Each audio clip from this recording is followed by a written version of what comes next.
Hey guys, Sarah with 3 Raptor here today, and I wanted to talk to you about something that I really struggle with, and that's productivity. And does our productivity measure our worth? Is what we get done in a day really tell you what we did that day and what we accomplished that day?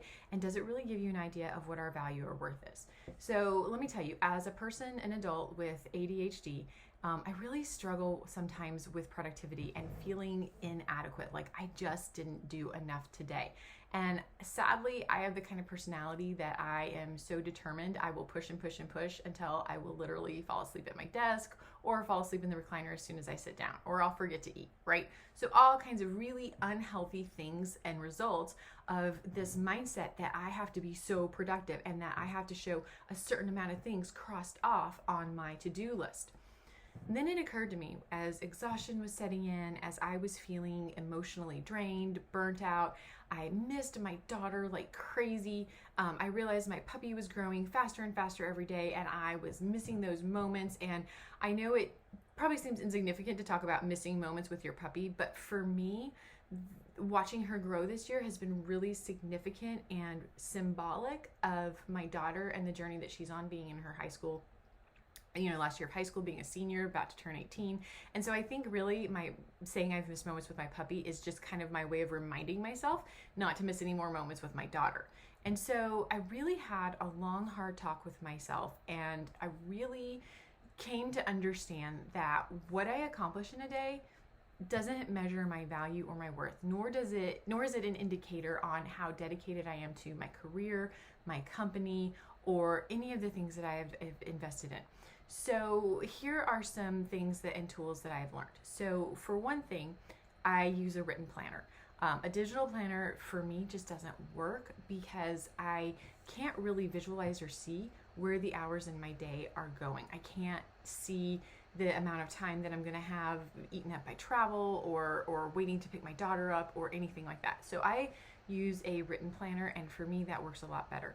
And so I use one planner for my personal and my professional life and all of my hobbies. Because for me with ADHD, slipping or flipping between 3 and 4 calendars is so overwhelming. I'm like, I quit. So I use one planner to plan my time. Now, just as a disclaimer, I have 2 other planners that I use. One is for social media and the other one is to plan my writing. I like a 12-month calendar that I can see what I've done social media wise or what I've planned for writing. It gives me a good written record that I can see in one place. If I could find a planner with 3 12-month calendars in it and then a daily agenda, I would buy it in a heartbeat, but this is what works for me. So as far as productivity and planning time, I use a written planner and I write everything down. I write down all the appointments that I have, the meetings that I have, when I'm going to pick my daughter up, when I'm going to the gym that day, and even I write down what I'm going to eat, because let's face it, if I don't write it down, I don't do it. So I'm really conscious and aware of, if it's not written down, I'm not going to do it that day. And it also, by letting me break off my time and see how I'm using the chunks, lets me know what I can realistically also accomplish that day. So I have a series of chores. I've broken my household chores down into a series that I do over 5 days. And in that 5 days, I make sure all the laundry is done, the sheets are changed, blah, blah, blah, blah, blah, right? And I also know when I'm going to go grocery shopping. That helps me, that organization, again, because of my ADHD, to know this is what I'm doing that day and not to get distracted and off point. So I set off my hour for doing chores. And a lot of times that hour really does take a full hour, because you never can vacuum without thinking, oh, I need to dust too. But I know I have this hour, this set amount of time to do chores. These are my top 3 chores I'm doing today. If I do anything extra, it's a huge win, right? Okay, so now that you can tell, I see exactly how my day is being broken down. When I'm getting up, when I'm going to the gym, when I'm doing my chores, when I'm picking my daughter up, and all of the errands and all of the meetings that I have to do. So everything is in that day. So then I can see how much blank space I have. And in that blank space, that's when I can work. And I look at what time that blank space is. So if that blank space starts at about 4:45, I know, you know what? That's when I am wrapping up my day. That's when I'm planning the next day, and that's when I'm cooking dinner. So I'm gonna plan something really easy, like maybe what I do in that time period really is plan for the next day and say what I didn't get done today or what I did get done that was extra, and have a plan to just start the day with. After that, I look at those other times and I think, oh, I have a 2-hour block. I can totally write a grant in that 2-hour block. So I'll block it off as work time. The other secret that I've learned is if I'm driving somewhere far, I block off travel time because I need to know exactly when I need to leave.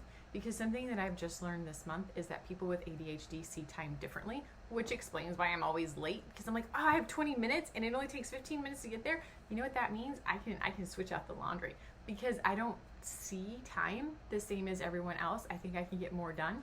Also being a mom, right? My mom does the same thing. So it really helps me to manage that time, to plan accordingly, and to not be late for things, but also not to stress myself out. Because if I can just have a good flow to my day and kind of keep it the same pace all day, I do a lot better than if I stress myself out. I also give myself time with my daughter every day because, again, this is the last year that she's going to be a senior in high school, and I'm really honored and blessed to have a kid that actually likes spending time with me. So I am very aware that this year, my primary focus is investing in my kiddo. So if she wants to spend time with mom, I'll work after she goes to bed. I'll get up early the next day to make up. I'll do whatever I have to make it, to meet deadlines, just to have that extra time with her, because that's really important to me. So saying all of that, seeing exactly how I've lined out my day and writing down a to-do list that includes answering emails, returning phone calls, the chores I'm going to do that day, the cooking I'm doing that day, really helps me see that I keep myself busy and understand that I am a productive person, but also understand that my worth, my value doesn't come from what I accomplished that day. My worth, my value comes from what I give and the investments that I make.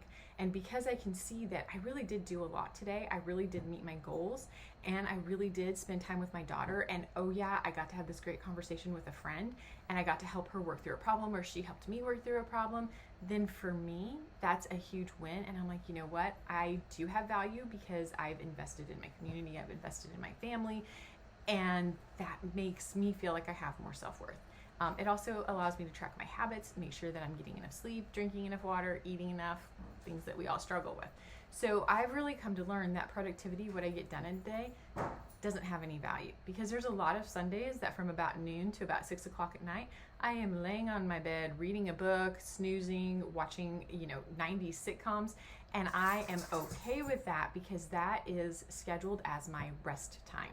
And so I know that I'm being super productive in that time period, even though I might have taken a 3-hour nap, because I'm giving my mind and my body the rest that it needs to really kick butt the rest of the week, right? Just like I know on Fridays, I love to spend the day writing, but sometimes I need to do errands and write on Saturday. And so I'm okay with that. This method has allowed me to see what I accomplish in a day, see the value that I add to the community and people, and understand that the level of productivity doesn't mean anything, right? Like there are days that I might just work on one grant because some grants are that intensive. And so you think, all I did was work on this grant today, that I didn't get a lot done. No, you did. You wrote 100 pages in that day and did research.